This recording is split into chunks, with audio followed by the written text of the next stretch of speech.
There we go. Good. That was an email, but not us. Okay. So everything's done. I've attended to all detail. Good. So let us start, please, with Christine. Can you kick us off, please? Can you unmute yourself and take it away? How's that? I have read this before, it seems. I've just read the list I got at the coffee shop, but that's of no interest to most of you. It's about a lady I know who knows a lot of stuff about drama. So it's called She Knows a Thing or Two About Drama, Does Doreen. Doreen says, stand tall, head up, shoulders down, open our mouths to push out each word. Address the back row, make sure you are heard. Look up at the crowd, speak aloud. Pause for emphasis and for breath. Breathing is vital to your recital. She is slight, well-spoken, with an encouraging smile. And she knows a thing or two about drama, does Doreen. That's it. Thank you, Christine. I do remember that from before. It's great. I love it. I love it. Okay, so if you'd like to mute yourself again. And next up, I think we will ask Dennis to unmute himself and take it away.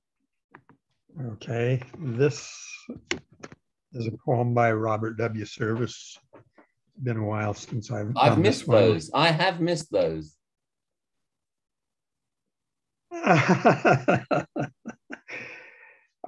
This one's called The Three Bears.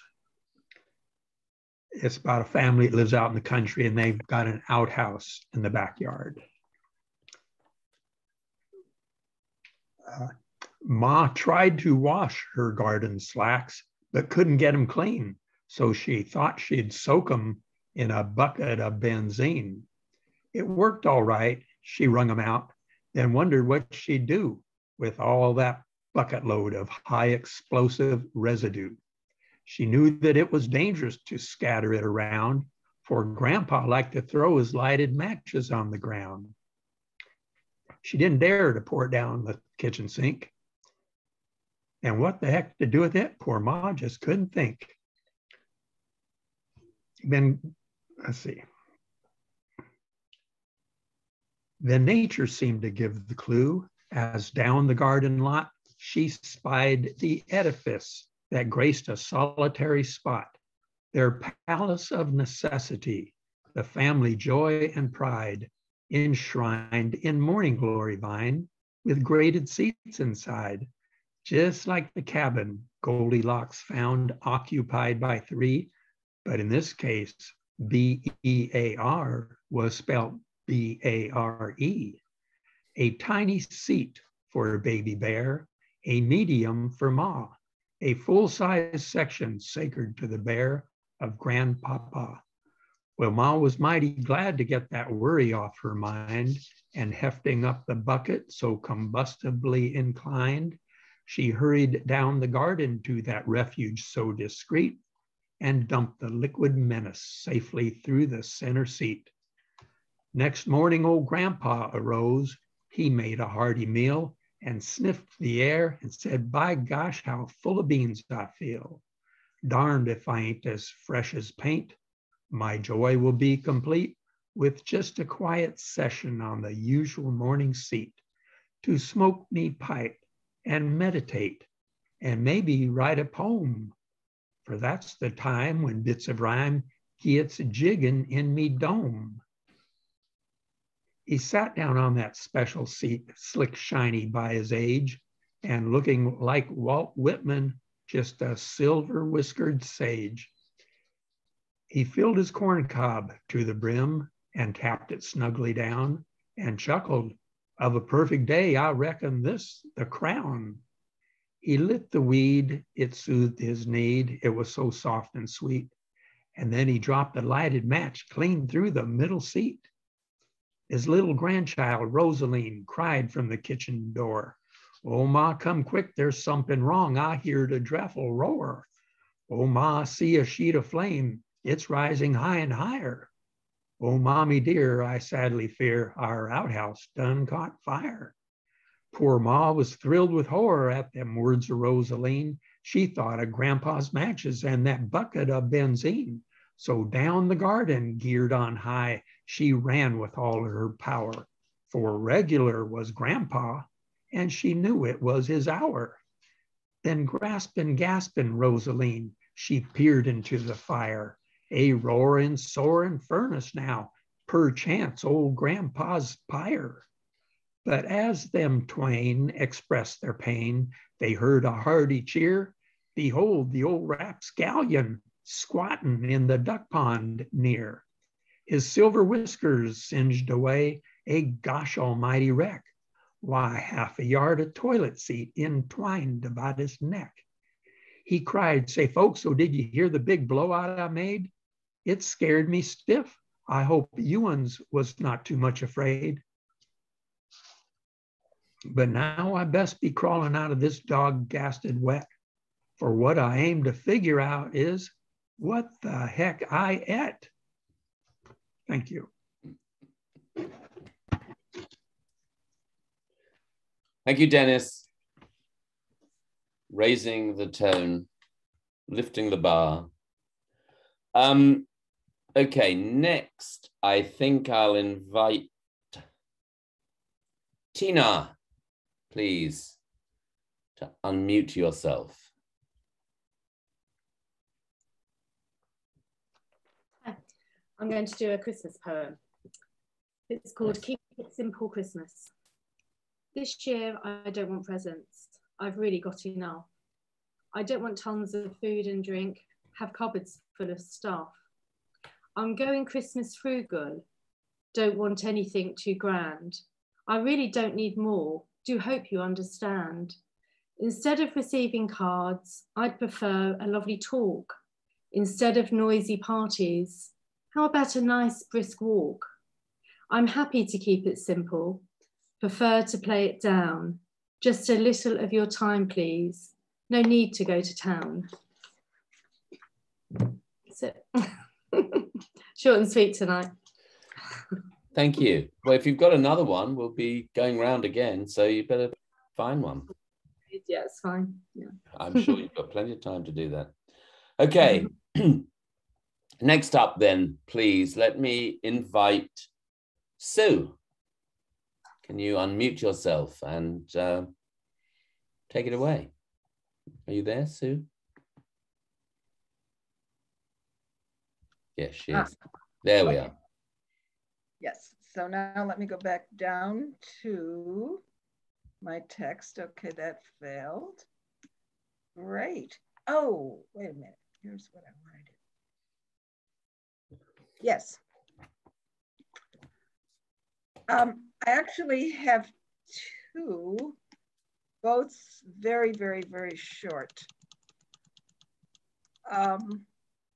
Do you want to do, let me interject, do you want to do one after the other or one and then come around again to the other one? Up to you. Do one and then come back around. Okay. So the first one I will do is actually the last story I tell in the epilogue of my new book, which is, an Indian friend once told me a story. One day, a holy woman was asleep on the ground in front of a Hindu temple that had been built around the honored image of a god, when suddenly a passerby awakened her, crying, "How can you sleep like that, with the soles of your feet pointed in the direction of God?" The holy woman smiled apologetically and said, "Oh, I'm so sorry. Please tell me which way God is not, and I will place my feet in that direction."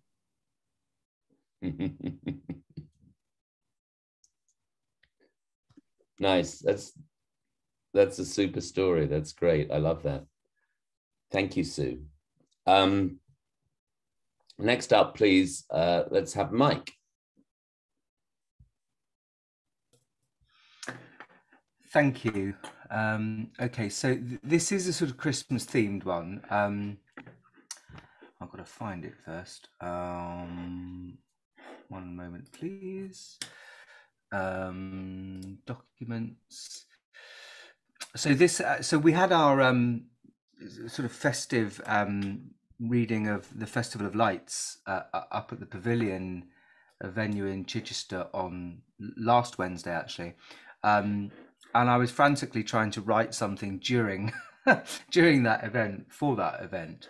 I'd had some lights-based ones which I've read on the Zooms before, but this was more deliberately Christmas, but it's a similar kind of thing. So this is called Christmas Again. It's Christmas again, I suppose, though what it all means nobody knows much anymore. Is it clever machines and consumer goods, or gut-busting feasts and flaming puds? In a roundabout way, somehow it is, when it's love that receives and love that gives. It's all love, of course, dressed up as you in the light of your imperfect self, dressed up in tinsel and terrible tunes, in swaddling fine robes, in straw and in jewels. Freedom will spill in pools of us, in wine, in ripples of time, from the throned star up high to the man in the gutter who's stopped asking why, to all who are lost in the hell of the dark. Love is still waiting. Hark! In the stark of the cold, lonely night, we might just see the light of the world has come once more, as all of this, as you and me. Thank you. Thank you, Mike. Okay. Next, please, Bonnie. It is you.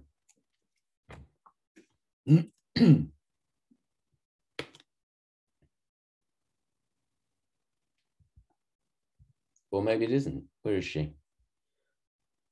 Bonnie, you're muted, Bonnie. Bonnie, you're still muted. I hit the wrong thing. There you go. I hit the wrong button and all of a sudden everything disappeared. Anyway, I hate that. Okay, hello again, everybody. Okay, this is called The Fear Returns, another COVID variant. We hold our breath again as we march down the Greek alphabet. This time we're up to Omicron. Watch countries closing off their borders and dread the return of the lockdown orders from government and healthcare agencies. The difference this time will probably be an even more widespread rebellion by substantial numbers of our population, already protesting existing vaccine and masking mandates. Will we have to see the schools and many of our public spaces close again, just as our world was beginning to reopen? Not that long ago, the only places I ventured to outside of my house were the nearby park, grocery stores, gas station, and the post office. We cooked and ate at home, had our food delivered, or grabbed takeout from a restaurant and ate it in our car. I'd gone a year and a half without getting my hair cut and didn't allow any person, not a family member, except the plumber for an emergency job, into our house. The evening news was replete with the latest infection rate and daily death totals from this virus. How exhilarated many of us felt, including me and my family anyway, when the vaccines were approved for emergency use and we rushed to get vaccinated as soon as it was our turn. Recently, my husband and I received our so-called booster shot as well. Finally, I thought, we might be able to visit the places we'd avoided until now. And I was gearing up to face an airport and a plane again so I could visit my family back east. I last saw them in January 20, but by the time I returned home, the fear had begun to set in, and a month later, the shutdown began. At first, we were told to not even leave our homes, except for brief walks outside. On one of those walks to a park near my house, I remember the eerie feeling of walking down streets completely empty of people, seeing only the occasional squirrel and wild rabbits who are native to this valley. The only outside sounds were the birds calling to each other from the treetops and streetlight poles. Although my scientist husband tells me viruses have no, quote, minds directing them, and technically are not even considered to be, quote, alive, it feels like I'm on the inside of a War of the Worlds alien invasion type movie, our only defenses being our frantic scientists searching for the next version of an effective vaccine, and our for-profit drug companies rushing to produce them. Although they are promising to have those ready in a, quote, few months or so, how many of us will die or become seriously ill before they do? And will this constant evolution of new deadly variants ever end? Is the modern life of humans on this planet, already under stress from climate change, also doomed by a tiny organism unseeable by the naked eye? Is nature having a good laugh at us now? We who thought we had dominion over all the other creatures on earth, only to be brought down by some of the smallest among them. Thank you, Bonnie. Thank you very much. Piers, cheer us up.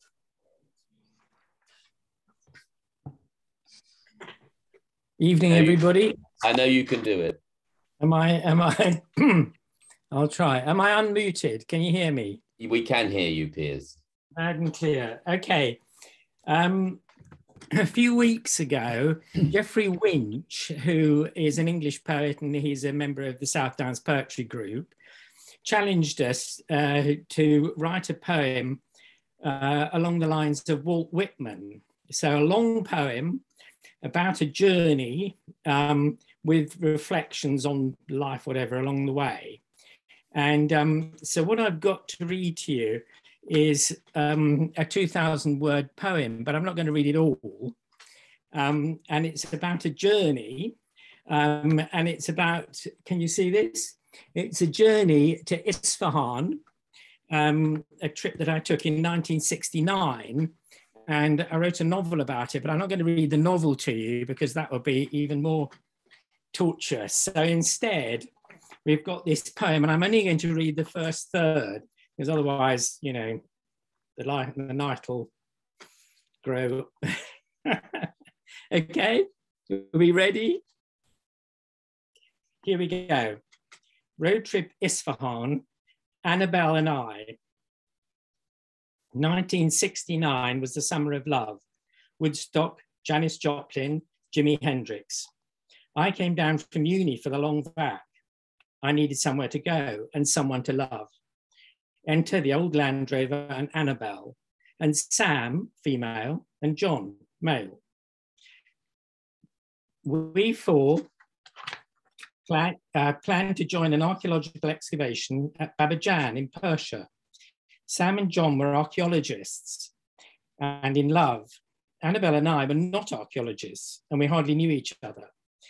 Annabelle and I set out from Oxford. We had to catch up with the others who were already in Europe. Map? Asked Annabelle. I handed her the AA book. We landed in Ostend. Map? Annabelle asked again. We don't have one, I confessed. The rain poured down. Driving was difficult. It was dark. We camped by the side of the road. The tent leaked. The ground sheet filled with water. Annabelle slept in the Land Rover. The next day, things were no better. Annabelle made it clear that she'd lost all confidence in my ability to get us to Persia. In Chartres, we admired the rose windows, marvels of medieval masonry and glass. The workmen admired Annabelle, wolf whistles. Your dress is transparent against the light, I carelessly remarked. It's very short. You are a male chauvinist pig, just like those men. Relationships hit a new low. In Karsak, John and his archaeological friends welcomed us to the farmhouse. Party time. John acquired an American girlfriend called Lauren. An American boy seemed to think that Annabelle was an easy kind of girl, and pushed her down on her back. She struggled to get free. I pulled him off and punched him. He seemed surprised, apologized, rolled over and went to sleep. Such is life on the trail. Lauren was ditched. We drove across northern Italy and down through Yugoslavia. Gypsy caravans and dancing bears. Diary note, Annabelle less hostile since punch-up at farm. Sam, much to my surprise, waiting for us on the steps of the youth hostel at Thessaloniki. Sam and John, the lovers reunited, then ructions in the night. Somehow, Sam had found out about Lauren. Lipstick on his collar, her scent on his clothes. Annabelle pushed me out of the tent to sort things out. Sam, jumping about in just a shirt, black hair writhing like coiled snakes around her head. She could have passed for one of the Furies. John cowed, trying to hide. He left us the next day. On to Istanbul and the Grand Bazaar, the Blue Mosque. No time to visit the Topkapi Palace. We boarded the ferry and crossed into Asia, headed inland towards Ankara. The end of the first bit. Thank you, Piers. Thank you very much. You can continue shortly. Shortly. Okay, Jen, please take it up. Hi. Let me pull it up. This is a very short poem because I wrote a longer version and then realized that the last stanza kind of said everything I wanted to say. So I got rid of everything else. Anyway, it's called Brave. But then you came tumbling down the mountainside, arse over tea kettle, tits over boots, and reminded me that no one has ever predicted this. Your face this close to mine, your shy smile and brazen laugh. I've been housed in the shelter of doubt, but you make me brave. Yeah. Nice one. Thank you. I'd be interested to know what ended up on the cutting room floor, though. It'd be quite interesting. Maybe there's another poem It was there. Terrible. It was terrible writing. Okay. If you say so. Okay, thanks, Jen. Last up for the first run through, Holly, 'tis you.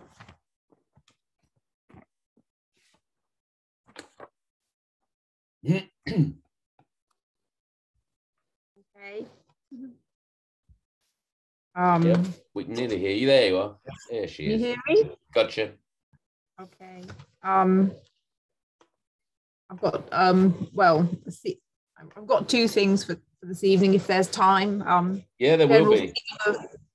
Theme of Greece, as in the country, not as in the oil. The first one is called the Owl of Athena, and I wrote this on one of my archaeological projects. I work on the island of Evia, which is one of the biggest islands. It's linked to the mainland with a bridge, so you can actually get a train and drive over there. And I've been working there for several years. And this was just written on the balcony of the apartment where I stay in the summer. The Owl of Athena.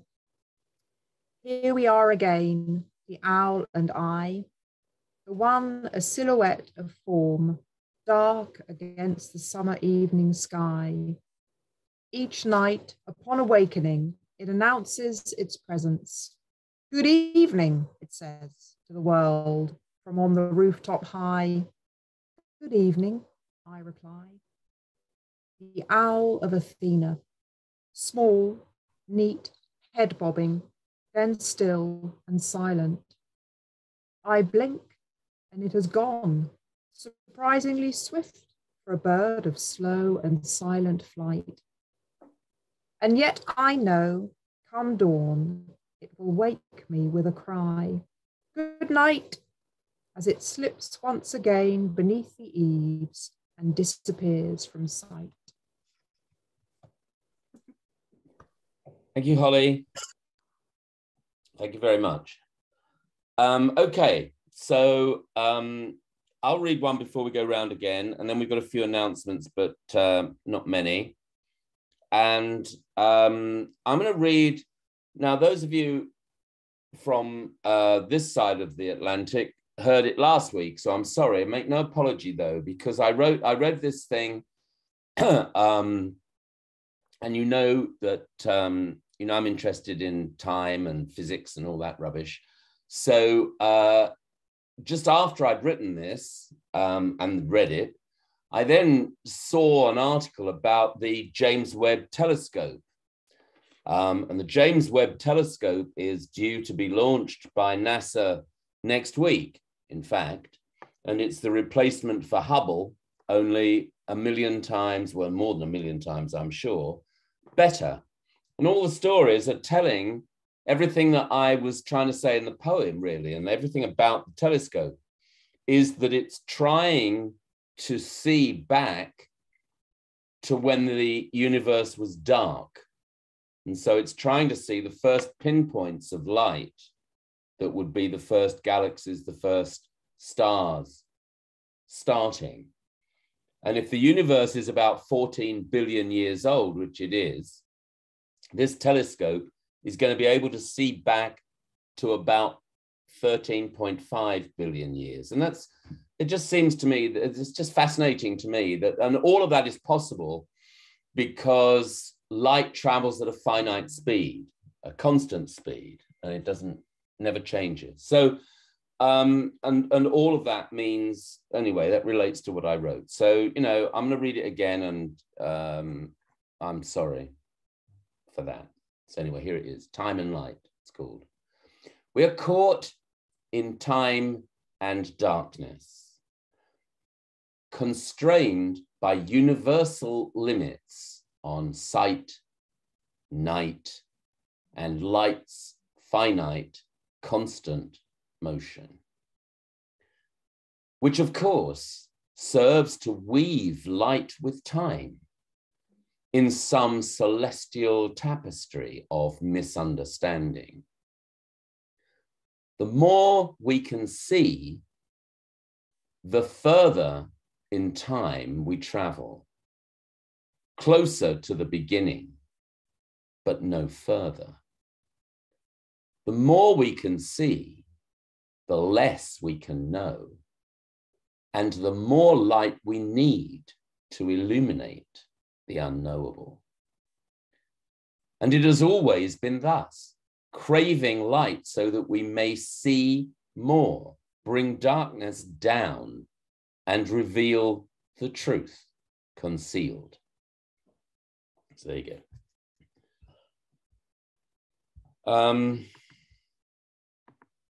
Okay, I realized that. Okay, there we go.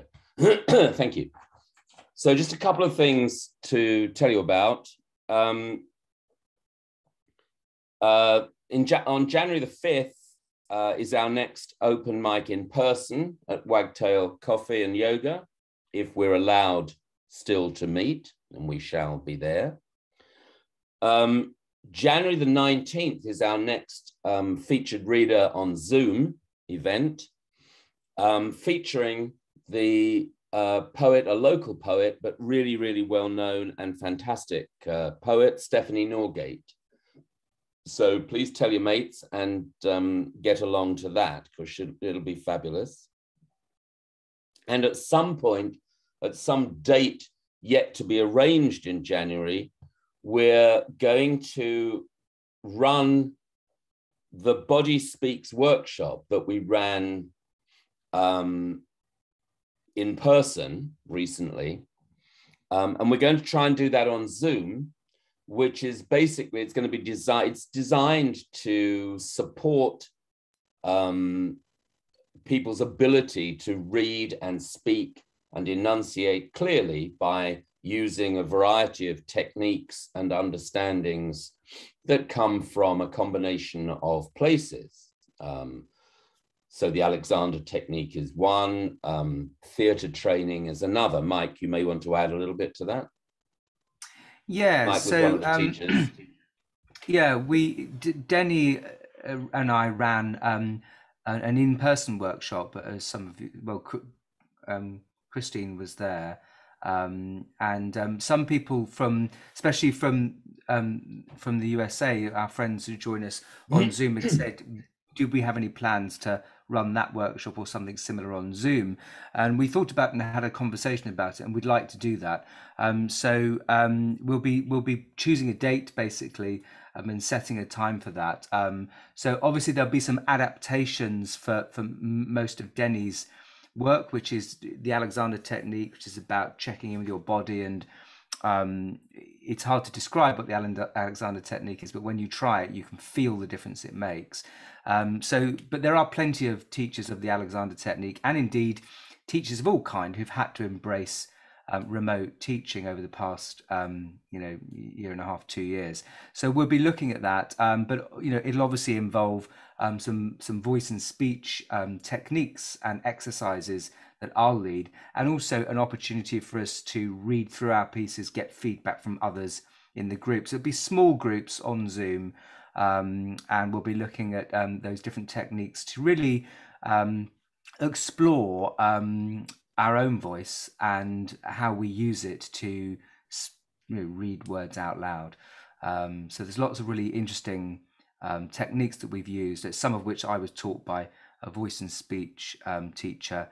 And yeah, so we're wanting to do that for Zoom in January. We're also looking at doing some regular workshops to kind of dive a bit deeper if people want to work more closely and consistently. So we're looking at maybe doing a 6-week course, perhaps like once a week, an hour and a half once a week, to really dive in quite deeply, and in effect, go through some coaching, perhaps even on some specific pieces that people would like to read, and explore ways of delivering them and exploring them. Thanks, Mike. It was quite interesting to note that the difference in the way people read before and after the workshop, or at the beginning and the end of the workshop. And there was a marked and noticeable difference, was there not? There was, yeah. Absolutely. I mean, much of it, it sounds mysterious, but much of it is really examining what our personal vocal habits are. And the Alexander technique is about our physical habits. We all have habits that serve us and that don't serve us. And vocally, we all have favorite habits. And so some of these techniques just sort of shake those up a bit and free the voice, and perhaps take it to places that we don't normally feel that comfortable in. And what can often happen then is that we can reveal something in our own writing, or in the writing of another author, that perhaps we hadn't seen. And sometimes people listening can hear things that perhaps they didn't hear before. So, a bit like when you read something that you knew as a teenager, and then you read it again as an adult, by which time you've maybe become a parent, or and then you read it, the same thing again when you're much older. It has a sort of deeper richness as time goes on. So yeah, thanks Mike. So just basically watch this space, and we will send out messages to all of you as and when we develop this program a bit further, but I think it's got a lot of potential. Okay, so if you're all ready, we'll go round again, and I hope you're all ready and prepared to read something additional to what you read the first time. And I think this time we're going to go with Piers. Would you like to unmute and take us back to your road trip? Can you hear me? Yes. Okay. I should just explain perhaps that we've got we've travelled all the way through Europe. That's several thousand miles, maybe a couple of thousand miles, and Isfahan is another couple of thousand miles further on. So the whole road trip that summer was around about 10,000 miles by the time we'd zigzagged around, and some of the archaeologists, I didn't realise, Holly, I'd forgotten, in fact, you had said before that you're an archaeologist, but I expect you know these characters, so I'm going to be a bit careful not to describe them because one of them is now a very well-known professor. So that, just like that happens sometimes. Anyway, so this chaotic expedition, me and Annabelle fighting most of it, well, not fighting really, just I think Annabelle despairing. We've got as far as Istanbul, and we're racing on through Turkey now, Ankara being in the middle of Turkey, and then we get up to the Black Sea and along. Okay, then north. Okay, I'm carrying on now, but I'll only do. What do you think, Ken? If I do another third. Well, whatever you did last time is fine, so that'll be good. Okay, I'll do that. But we won't quite get to the end this time. Okay. This is a real Walt Whitman, job. Okay. Going on and on. Right, then north to the Black Sea. In the market, we bought olive oil, aubergines, tomatoes, flatbread, yogurt, and watermelons. Annabelle cooked ratatouille night after night. We didn't get sick, but we did get thin. I was sleeping out under the stars. The girls were in the tent. I could hear them whispering secrets and confessions. I wish I had a figure like yours, Sam. Why on earth? I've never had a boyfriend, and I'm sure it's because I've got no bust. You're not flat-chested. Well, not really. Anyway, big tits have nothing to do with it. Honestly, do you think? What, him? Well, yeah, maybe. You'd have to make the first move. Why, do you think? No, I don't. But I do think he's afraid of you. Skinny dipping was a challenge I couldn't resist. Annabelle swam like a fish, duck diving and twisting up through the water to float on her back. I crawled after her, more like doggy paddle, hoping not to drown. Sam hid my towel. All in all, not a great experience. But Annabelle's scheme had advanced more than she knew. Across the border and into Iran at last. How much further to Babajan? Too far, said the man driving the donkey along the dirt road. But how far is a farsang? Annabelle asked. As far as a donkey can go in a day, said Sam. You know everything, said Annabelle. At that point, Annabelle's brilliant map reading, we had one that covered the whole of the Middle East, proved not quite infallible, and we turned right instead of left and finished up on the border with Iraq. Soldiers swarmed out of the fort and stopped us. The sergeant spoke perfect English. They welcomed us inside, gave us a meal of flatbread, goat's cheese, and herbs. In the morning, they filled our water carriers and sent us on our way. The world's not such a dangerous place after all, said Annabelle. Just then a tower blew out and we slewed across the road and stopped on the edge of a precipice. What were you saying, Annabelle? Asked Sam.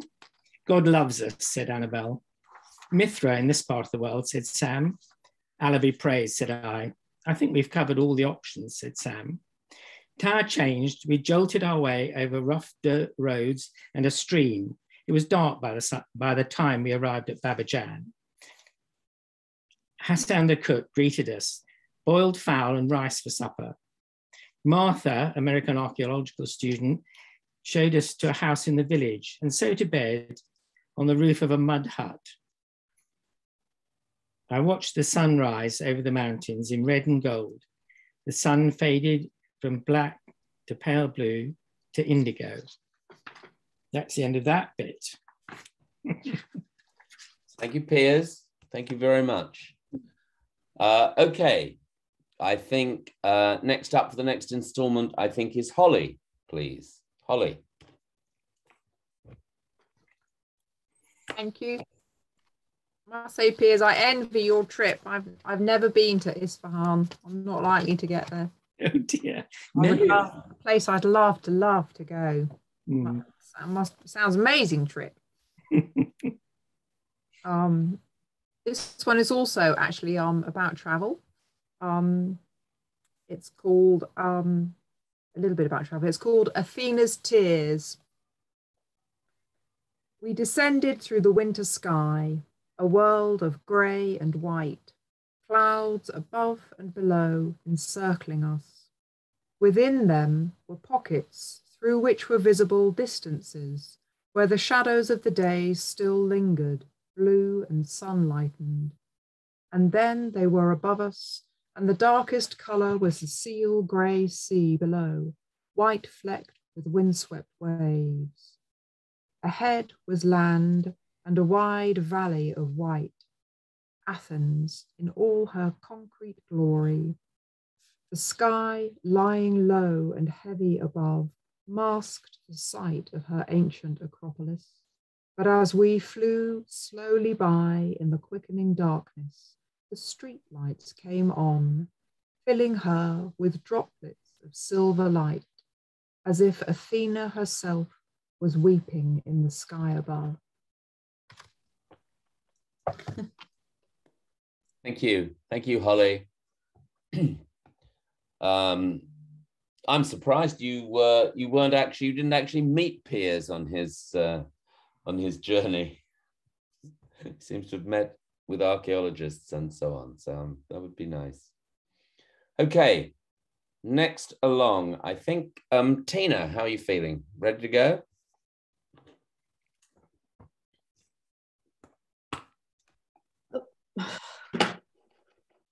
Here she is. Can you hear me? Yep. This is a piece that I sent off to Miss Lexia for a competition. They give you a letter of the alphabet and ask you to write a piece of flash fiction or anything really. It didn't get anywhere, but I thought I'd read it. So this was X. So X is for, I did a little dialogue. I suppose you could imagine, I don't know, a couple of any age women really talking like this. So X is for, hope to speak soon, X. Well, he's not giving very much away, is he? What does that even mean? Is soon tomorrow, a couple of days, a few weeks, months? And what does X mean? Just one kiss? It's not much, is it? Well, after just one date, XX would maybe be too much. So X is good. Well, it's better than none. But 2 would mean he liked me more, I think. I think you're overthinking this. Is it a big or a small X? Small. Oh. Seems a bit mean. But that's what I thought. Have you replied? Well, no, I wasn't sure how many kisses I should put, if any. Don't put more than 1. Too keen, you'll frighten him off. Tempted to be totally nonconformist and put 6. To hell with convention and repressing my feelings. I liked him. We talked. We kissed. I thought he liked me. He does, but just 1 X worth. Love it. It's great. I'm sorry that didn't get anywhere. It was fun. Okay, next, following that, let's have Bonnie, please.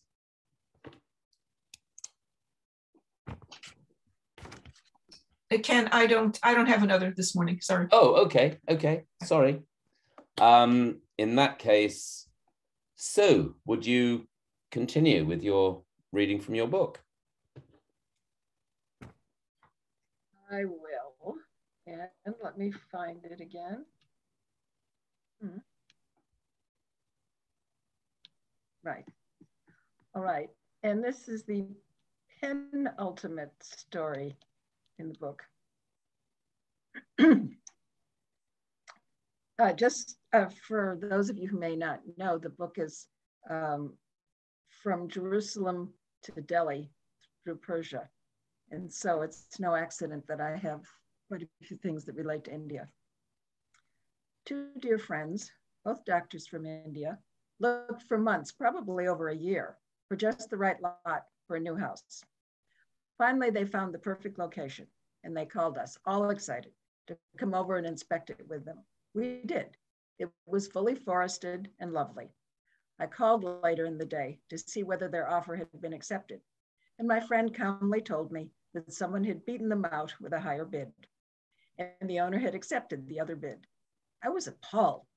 I would have been beside myself, raging that I had missed calling in time, but surprisingly, she did not seem to be upset. I asked why she was not, and she answered that apparently it was not meant to be. In India, she said, we say that on every grain of rice is written the name of the person who will eat it. Ah, that's lovely. How interesting. Never heard that one. Well, why would I suppose, but that's great. Lovely. Thank you, Sue. Dennis, please follow that. This is a limerick, author unknown. There once was a lady named Ferris, whom nothing could ever embarrass, until the bath salts one day in the tub where she lay turned out to be plaster of Paris. Thank you. I bet you wrote that. Christine.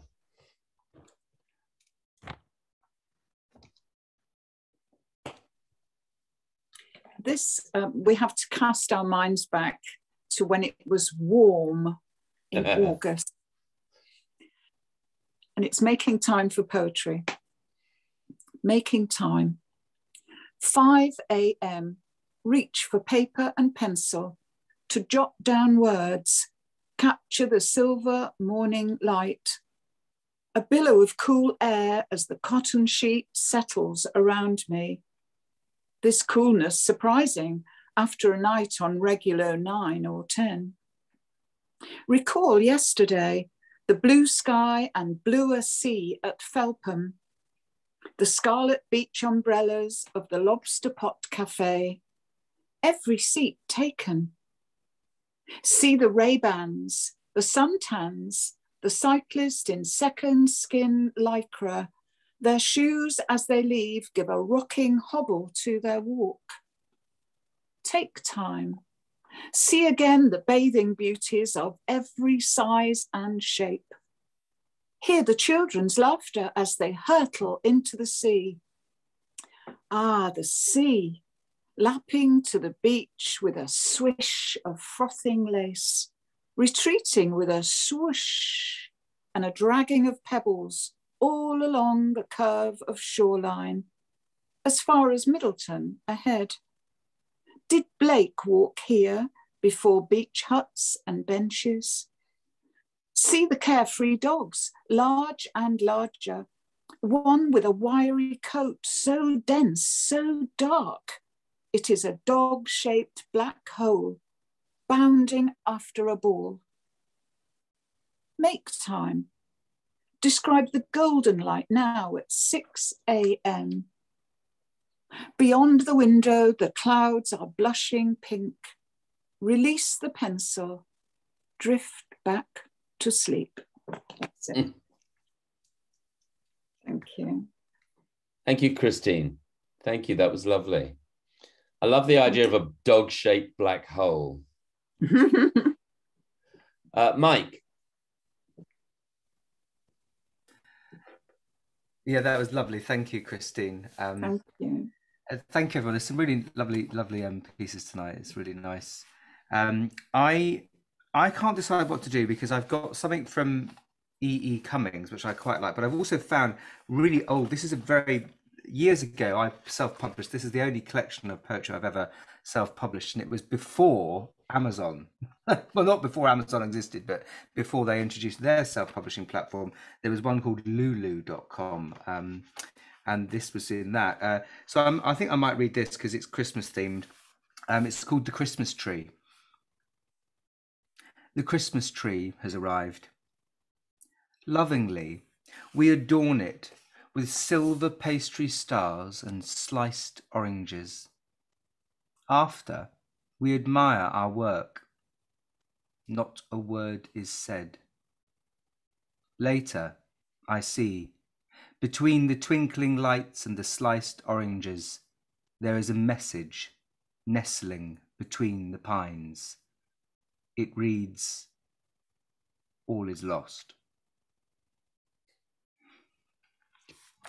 And after that, yeah, no, there is. After that, there is nothing. The relationship ended. After that, there is nothing. Oh dear. You know, it was one of those things where, you know, we were kind of going on with life and it was just fine, but there was a sense of, I think this is finished. It was quite sad. Okay, well, we can unmute everybody. I think we're done. Everybody's been around twice. I haven't got another one. Wonderful to see you all again.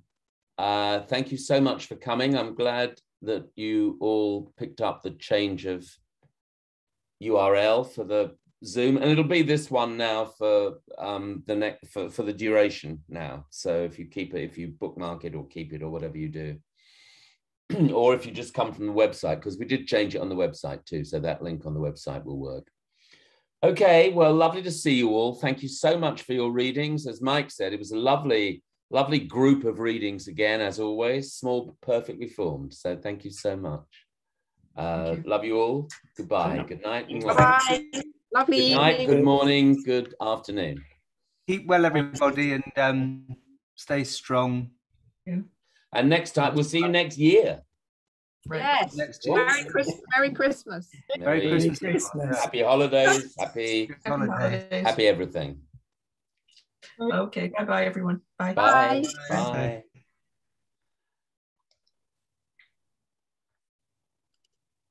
And they went.